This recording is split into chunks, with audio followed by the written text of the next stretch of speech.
بسم اللہ الرحمن الرحیم۔ بدگمانی کے متعلق بہت سارے لوگ پوچھتے ہیں اور سوال کرتے ہیں کہ بدگمانی کا علاج کیا ہے۔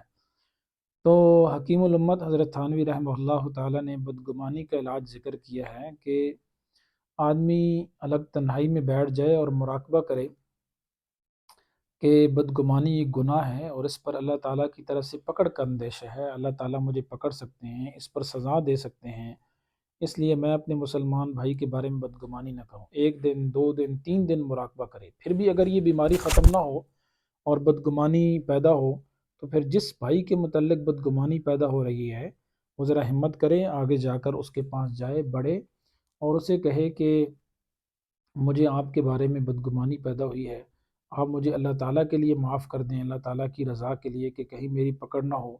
جب وہ اس طرح کرے گا تو انشاءاللہ یہ بیماری ختم ہو جائے گی اور آئندہ وہ بدگمانی نہیں کرے گا۔